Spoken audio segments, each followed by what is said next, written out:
அனைவருக்கும் வணக்கம். இன்றைய தினமணி செய்தித்தாள்ல என்ன செய்திகள் இருக்கு அப்படின்னு சொல்லி பார்ப்போம். முதல்ல பார்த்தீங்க அப்படின்னா, செயற்கை நுண்ணறிவு தவறாக பயன்படுத்துவதை தடுக்க கடும் விதிகள் அப்படின்னு சொல்லி குடுத்துருக்காங்க. ஓகேவா?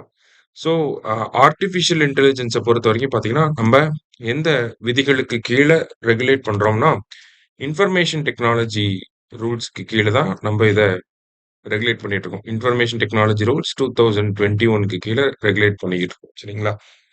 ஸோ இப்போ ரீசென்ட் டைம்ஸ்ல பார்த்தீங்கன்னா, ஏஐயோட அந்த இன்ட்ரோடக்ஷன் அப்படிங்கிறது இதுக்கு அப்புறம் தான் வந்துச்சு. 2021க்கு அப்புறம் தான் வந்துச்சு. ஏஐயோட இன்ட்ரோடக்ஷன் வந்ததுக்கு அப்புறமா நெறைய கன்டென்ட்ஸ் சோசியல் மீடியால ஏஐ ஜெனரேட்டட் கன்டென்ட்ஸ் இருக்கு. அது சில நேரங்கள்ல மிஸ்லீடிங்காவும் இருக்கு. இல்லையா? மிஸ்லீடிங்கா இருக்கு. ஒரு சில நேரங்கள்ல பார்த்தீங்கன்னா, ஃபேக்கான கன்டென்ட்ஸா இருக்கு. எது ரியல், எது ஃபேக்குன்றத நம்மனால டிஃபரன்ஷியேட் பண்ண முடியாத அளவுல இருக்கு. எது ரியல் வீடியோ, எது ஏஐ ஜெனரேட்டட் அப்படிங்கிறதெல்லாம் நம்மளால கண்டுபிடிக்க முடியாம இருக்கு. ஸோ அதுக்காக என்ன பண்ண போறாங்கன்னா, இந்த ஐடி ரூல்ஸ் 2021 அமெண்ட் பண்ணி ஒரு சில திருத்தங்கள கொண்டு ஏஐய இன்னும் கொஞ்சம் ரெகுலேட் பண்ண போறாங்க. எப்படி ரெகுலேட் பண்ண போறாங்க அப்படின்னா, இப்ப சோசியல் மீடியால ஏதாவது ஒரு ஃபோட்டோ வருது, இல்ல ஒரு வீடியோ வருது அப்படின்னா, அது ஸ்டார்ட்டிங்லயே ஏஐ ஜெனரேட்டட் அப்படின்னு சொல்லி அந்த டாக்க குடுக்கப் போறாங்க. ஏஐ கன்டென்ட் அப்படின்னு சொல்லி ஒரு டாக குடுக்கப் போறாங்க. அதன் மூலியமா என்ன பண்ண முடியும்? நம்மனால அ ஒரிஜினல் கன்டென்ட்ல இருந்து ஏஐ கன்டென்ட்ட டிஃபரன்ஷியேட் பண்ணி பார்க்க முடியும். ஓகேவா? ஸோ இந்த மாதிரியான ஒரு சில பரிந்துரைகள மத்திய அரசாங்கம் அறிவிச்சிருக்காங்க. இதுக்கப்புறம் தான் அத நடைமுறைப்படுத்துவாங்க. சரியா? அதுதான் முதல் செய்தியில நம்ம பார்க்குறோம். ஜஸ்ட் இத மட்டும் தெரிஞ்சுக்கிட்டா போதும். ஓகேவா? அடுத்தது நெக்ஸ்ட் பார்த்தீங்கன்னா, நமக்கு திருக்குறள். திருக்குறள் என்ன குடுத்திருக்காங்க அப்படின்னா, "செயற்கு அரிய யாவுள நட்பின், அதுபோல் வினைக்கு அரிய யாவுள காப்பு" அப்படின்னு சொல்லி குடுத்திருக்காங்க.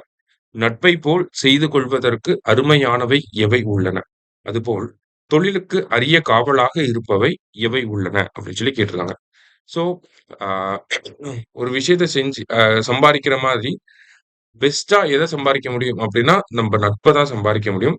அதுதான் நமக்கு ரொம்ப பெரிய காவலாகவும் இருக்கும் அப்படின்னு சொல்லி திருவள்ளுவர் சொல்றார். திருக்குறளின் 781 அதிகாரம் நட்பு அப்படிங்கிற அதிகாரத்துல.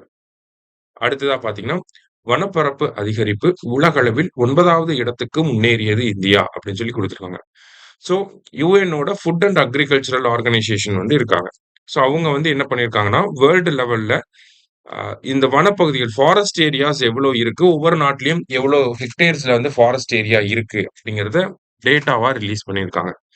அந்த வகையில உலகத்திலேயே அதிக வனப்பரப்பு கொண்ட நாடுகள் அப்படின்னு சொல்லி பார்த்தோம்னா, முதல் இடத்துல ரஷ்யா, 2வது இடத்துல பிரேசில், 3வது இடத்துல கனடா, 4வது இடத்துல அமெரிக்கா, 5வது இடத்துல சைனா. சரிங்களா? டாப் 5ல இவங்க தான். Russia, Brazil, Canada, America and China.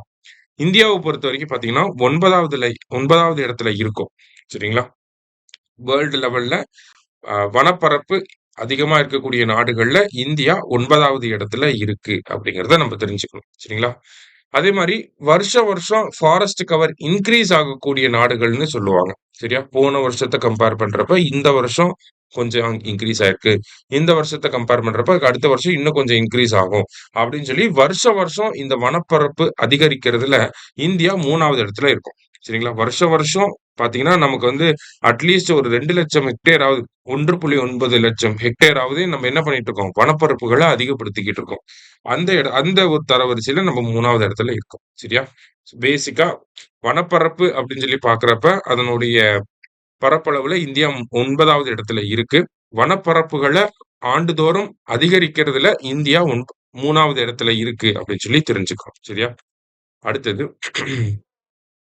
Vaikom விருத பத்தி குடுத்திருக்காங்க. ஸோ வைக்கம் விருது அப்படிங்கிறத பார்த்தீங்கன்னா, போன வருஷம் அறிவிச்சிருந்திருப்பாங்க. ஓகேவா?